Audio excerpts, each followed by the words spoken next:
decisions to make. I mean, what food to pair with which tea? Now, that's one of those questions that few people have asked in the past. However, tea has gotten so sophisticated these days that it is a legitimate issue these days, or so says Richard Gazauskas, who is your master teasmith? Master teasmith, yes. With Forté, which is a company that distributes high-end tea, the finest kinds of tea. Beautifully packaged teas, yes. So just for starters, let's talk about the different kinds of teas, what the difference is among the teas. Give us, there are like 3 or 4 kinds. Yes? There are actually different types of tea. We have our black teas, which are fully oxidized So teas. for example? For example, a breakfast tea would be a fully oxidized black tea. What does it mean, oxidized? Once the leaf is rolled and the cell structure is broken, it's allowed to be exposed to oxygen and to darken, much like an apple would if you cut it in half. So sort of aged? Kind of aged, but very quickly, yes. Okay. Yes. And then a green tea is an unoxidized tea. So when the leaf cell structure is ruptured, it is dried very quickly so that there won't be any oxidation on the leaf. It has a very different flavor profile. Mm-hmm.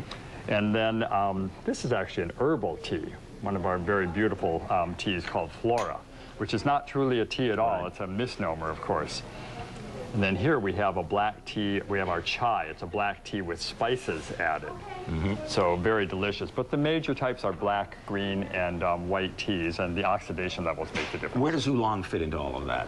Oolong is really a bridge between black tea and green tea. It's a partially oxidized tea, and it can be 10% oxidized all the way to like 90% oxidized. Very large category of tea. So let's start with the heavily oxidized, I guess you'd say, the black tea, teas. which usually has a stronger taste, more of an edge to it, I guess you'd say. Yeah, more body, a little bit, not so much more flavor, but a lot more body. Mm-hmm. And what would you have with it? Obviously something that stands up to it, yes? Yes, and an easy way to really look at that, and how we look at it at Tea Forte, is if you're drinking a tea with a meal, if you would have a red wine with that meal, mm-hmm. you would probably have a black tea or a darker oolong tea. Right. If you were having a meal that would call for a white wine, a fish meal, a sushi meal, a light snack meal, you might have a green tea with it. So you've got some sashimi in there with some cucumbers. That sashimi is driving me crazy.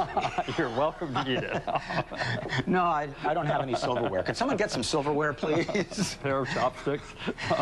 Now, in fairness, when we talk about using a tea like this, an herbal tea, which isn't really a tea at all, isn't that just kind of like candy tea? No, not really. Every herb really has its own properties and its own flavor profile. So there are certainly herbal teas that have candy-like profiles, but there are many of them that help soothe our body, and the aromas are very aromatherapy type for us. This particular tea is a blend of hibiscus and cinnamon, and it's a great tea with desserts. Ooh, it does smell good. It is really a nice tea. Like that hibiscus. And a beautiful color. We love having people enjoy the beauty of our teas as well as the drinking. And then property. finally the chai, which certainly has its own distinct aroma and flavor. Absolutely, and it's actually a tea that was, it's developed in India, and it's really a morning tea there. They Mm-hmm. drink chai with a lot of milk. In the U.S. and in Europe, we tend to drink chai as a standalone, sometimes without milk and sugar, and it's really great with nuts and fruits or snacks because it really adds some richness to that. Right. Now, I must ask you about your tea bags, because they are certainly distinctive, and we were kidding around about them, but they're not bags, first of all. That was an incorrect statement on my part. They are infusers. Infusers.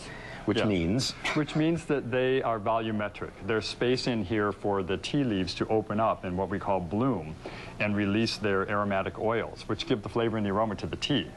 So when we have a tea bag, it would be flat-sided and the leaves are constricted. And oftentimes in tea bags, there's very small, broken or chopped tea leaves.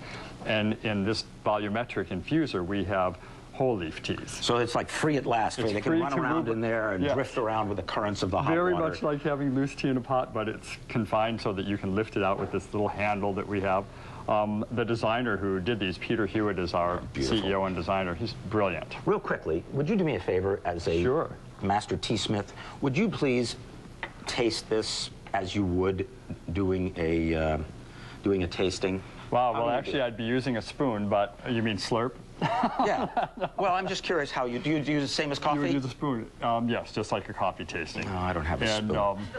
How about to the left on the drawer? Thank you. Thanks, Chris. Well, it's not the loveliest spoon, but go ahead and give it a try there. Okay, I'm famous for choking while doing these tastings. I'll stand back. Can we get a paramedic? What you do is you draw the tea off the top of the spoon, just like you would coffee. It aerates the tea, and generally I would spit the tea out, not swallow Stand it. back. But I won't do that today. But you aerate it just like you would wine or coffee when you're tasting it, and disperse it throughout your palate, and you get really the fullness of the flavor and the aroma that way. Well, thank you very much. Thank you, Henry. It's Richard Gazauskas. Promised I was going to get that name right. With Tea Forte, and their website is teaforte.com. Their phone number, 800-721-1149. And there are a number of fancy tea shops in the Bay Area that carry the product as well, which is where I first learned about it. When you do the aroma thing, do you do the whole thing with the... Absolutely. Can you just show us how you do that real quickly? Sure. What we would do is this would normally in a tasting, it would be in a straight-sided cup. And we empty the tea out, the liquor is in the cup, and so we would then just... flare our nostrils and smell that tea. Marty and Isabel, flare your nostrils and smell that tea.